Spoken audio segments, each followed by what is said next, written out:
ulam nyo? Asin lang po. Binilang kayo ni Kuya John ng Jollibee. Okay. Gusto ko buksan mo.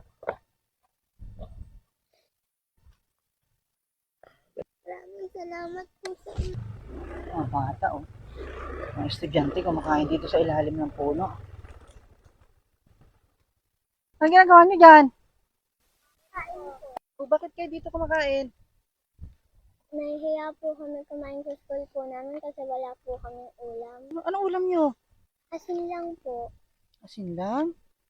Anong pangalan mo? Krislin po. Rislin. Ikaw kuya, anong pangalan mo? Raisen po. Ano kayo? Magkapatid po. Magkapatid. Anong grade ka na? Parehas po kaming grade 4. Parehas kayong grade 4. Opo.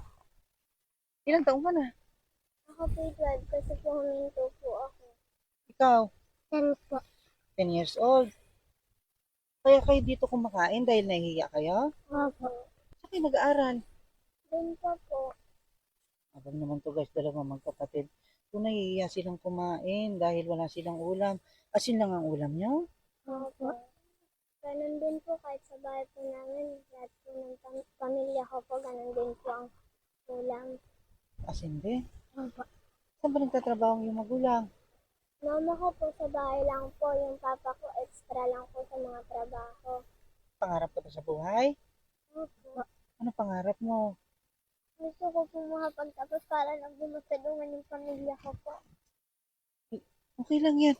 Huwag kang mag-alala. Matutupad ang pangarap niya, ha? Mag-aaral lang kayo mabuti. Huwag kayo mahihiya. Tuloy nyo lang yung ano nyo, yung pangarap nyo sa buhay. Pati ako naiyak na si Kuya John sa inyo. May awa ang Diyos. Makakaahon din kayo sa hirap. Huwag kayong mamawalan ng pag-asa. Kahit ang ulam nyo ay asin, basta kayo magsisikap balang araw. Hindi asin lang ang uulamin nyo. Kakakain na kayo ng masasarap na pagkain. Basta magsikap lang kayo sa pag-aaral nyo, ha? Anong oras ang pasok nyo? Ano po, 7:30 Hanggang 3:30 po. ng hapon. Paano yung pag-recess nyo? Anong kinakain nyo? Wala po. Ano ba kayo magkakapatid? 6 po. 6. Ikaw ang panganay. Ikaw, pangalawa. Opo. Ganito na lang. Hintayin nyo kami dito. Pupunta lang kami dyan sa bayan. Malapit lang naman. Hintayin nyo kami dito. Anong oras ba pasok nyo? Ano po, dapat po pag nag-1, nandun na po. Babalikan ko kayo dito. Bibilihan ko kayo ng ulam. Saglit lang. Hintayin nyo ako dito, ha? Sige po. Huwag kayong aalis dito. Ano si Kuya? Oh. Kuya, kala po namin hindi na po kayo babalik eh. Ay, babalik ako kasi pangako ko sa inyo, di ba? Opo. Naubos niyo ba yung pagkain nyo? Hindi po. Binalikan ko kayo kasi gusto ko magkaroon kayo ng ulaman lang o masarap na pagkain ngayong araw. Ha? Binilihan ko kayo ng ano ta? Anong tawag dito? Jollibee po. Nakakain ka ng ganito? Hindi pa? Hindi po po. O ganun. Tama. Binilihan kayo ni Kuya John ng Jollibee. Gusto ko para maging masarap yung pagkain niyo. Tingnan mo. Buksan mo. Oh. Okay. Ah? Ay, bakit ka umiyak? Ha? Ngayon na kayo nakakain ito? Halika na, kain na tayo.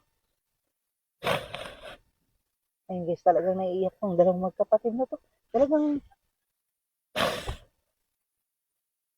hindi pa sa edad nila na to, hindi pa sila nakakain ng Jollibee.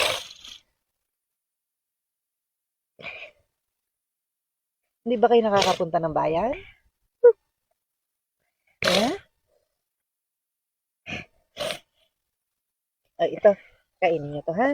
Ito gusto kong ipatigim sa inyo itong Jollibee na to. Ito yung nakikita nyo lang saan dati? Sa TV. Oh, may TV ba kayo? Wala rin. May kuryente kayo sa bahay? Opo. Wala rin? Opo. Huwag ka na umiyak, kuya. Ha?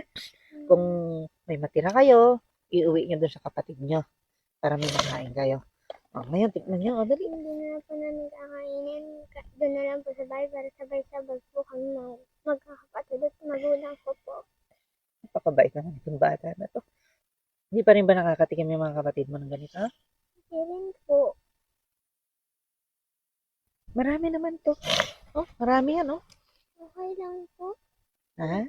Doon na lang po kami kakain para sabay-sabay po kami. Sabi yan, ha? Ganito katindi itong mabait itong mga batang ito. Inalala pa nila yung magulang nila at kapatid para lang magsalo-salo sila dito sa binili namin. Ano ba lagi ang ulam niyo? Ganyan po, yung mga asin, tubig asin lang po. Pumapasok kayo, yun lang yung ano nyo? Opo. Yung kakainin nyo? Opo. Pera, may baon ba kayong pera? Wala rin. Wala po. Kung makikita niyo, ito yung binili natin sa kanyang manok. Ito, chicken. So, para makakain sila. Tingnan natin yung kanilang kinain. So, ito guys, yung ulam nila, ang asin. Bukod dyan, di ba wala kayong baon? Opo. Teka, hintayin niyo ako dyan ha. May kukunin lang ako sa motor. Opo. Ito, Chrislyn, di ba mayroon kayong may ulam na kayo? May kanin na rin dyan. Wala kayong baon palagi. Opo. Ito, may regalo pa si Kuya Jun sa inyo. Ha? Opo.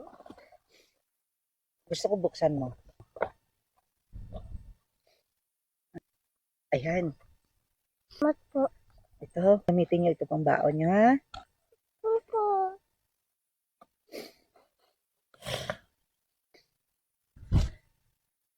Nagdadamayan sila talaga magkapatid guys. Kung mapapansin niyo. Nadamaya yung ate niya kasi umiiyak. At hawakan niyo na yun. Maraming salamat po sa inyo. Ngayon ka lang ba nakakuha ng ganitong pera? Opo. Ito magagamit niyo ito pang baon. Ngayon lang din po kami makakain ng mga Jollibee po. Salamat po at nadaanan niyo po kami dito ng kapatid ko po. Malaking tulong po itong naibigay niyo po sa amin. Basta mag-aaral kayo mabuti ha. Opo.